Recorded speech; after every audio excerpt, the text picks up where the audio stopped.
I have already drained off the chickpeas, and the liquid, you don't throw that away, you can keep that. I'm going to put it in this bowl here, and I have a granddaughter who will love to make that up into meringues. So it'll be an eggless meringue, and this whips up beautifully, and you add caster sugar to it, and then you can cook the meringues in the oven. And I believe, is it Binging with Babish is the series that he plays around with this? He plays around with this, Binging with Babish. We'll he try does to exactly include something a link like that. to that, because it might be interesting. But then again, we may not if it's not appropriate for children. Because you're in year 9. And that would be bad. So, in here, in my food processor, I am going to put everything. Wow. So, we have the chickpeas, the flour, which should be wholemeal, but it's not. Okay, so it's Does it matter if it's not plain wholemeal? flour. No, it just makes it a bit healthier, and it goes with the theme of what this is all about. The 2 Healthy brownies, I like that idea. healthy brownies, bananas, 2 teaspoons of milk, 1 teaspoon of vanilla extract, and the 1/4 cup of oats, 1/4 teaspoon of baking powder, and half of the chopped bits. The other half gets sprinkled on the top once it's in the pan. So we put So there's the lid no on. additional sugar. Is that what the bananas are for? Do they have the sugar? Yes, the bananas have enough sugar and enough energy. Bananas About to are get noisy. great for energy.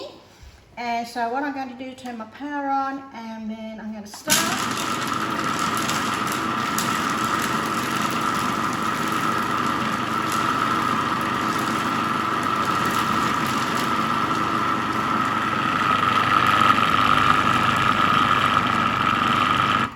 That's enough.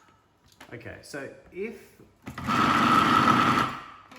your students have none of this great tech at home, how can they get the same result? Aha. You can use a stick blender. I'll just go and get one and show you.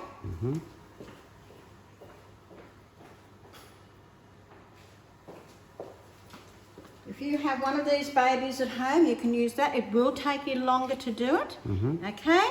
But if you do have one of these, it'd be great. I don't think a blender would be very good. It's too tall and narrow for the thickness of what you're doing here. What about one of those juice makers, you know, the upside down juice ones? An upside down juice maker might be big enough for the amount. Depends on the size it does. So you might have to do it in a few So hits. I have one. My this is a new food processor I bought last year, and it's super duper. It's much better than the one I had prior to that, which burnt itself out because I used it too much. Well, the looks of this mean beast, you probably have to get a second mortgage for it too. Not quite. It certainly makes up for the cost in what I can do with it that I couldn't do with my last one. And so you need the right equipment to do the jobs you want to do. And so I'm now going to push this, put all this in here. I'll use the back of this knife at the moment just to help me because it's so thick.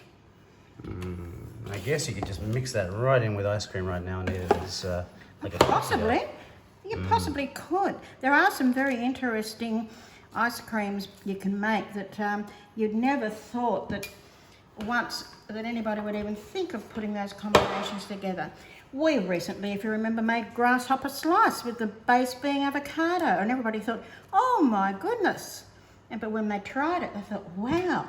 It's like beetroot brownies, they're amazing. And anything that sounds like it's healthier must be healthier, so you can eat And more brownies. we have to think of a lot of different things, don't we? Because we have somebody in the family who's celiac, and so we often do have to think of different types of things to make. So if you were celiac, and two Year 9 students are, they could use gluten-free plain flour to make this, and it would work very successfully. You'd have to get a replacement as well for these rolled oats, but there are some options out there that you can do. Just go to your gluten-free aisle and choose some of the different oat varieties. Well, we got one that we used earlier in the year, I can't remember the name of it offhand, that we got from The Source, which is opposite Harris Farm, and we got it. Oh yes, something yes, that good. that bulk bagging place. We got Yes. there. Yeah, another one. And we got a really great one. It was puffed something. Mm-hmm.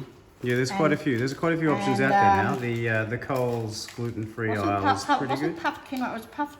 It was one of the puffed things. That's right, because you can get the rolled quinoa as well instead of the rolled oats. It actually might have been puffed quinoa. Yeah. I got that there, and I looked it up online. I googled gluten-free alternate to rolled oats, and that's what came up. Actually, so there are things you can use in place of that. So often it's wonderful what you can do now with Google, and there's just so many products for all our different dietary needs. Yes. So I'm just spreading that out, trying to make it as smooth as I can. This looks like a great snack to have when it you're is. locked up and can't go to school. And then you sprinkle these on top. You don't have to push them in because as it rises, they sink into it. And it will look really great. It takes about half an hour to bake. And I know the family are looking forward to having this for afternoon tea. Half an hour. Right in next to your potatoes from the year 12 one. Yeah, then they're almost done now too. So that's what we're doing right at the moment, and I've got to clean up, ready for my next recipe. It's time for me to leave for a while then if it's clean up time.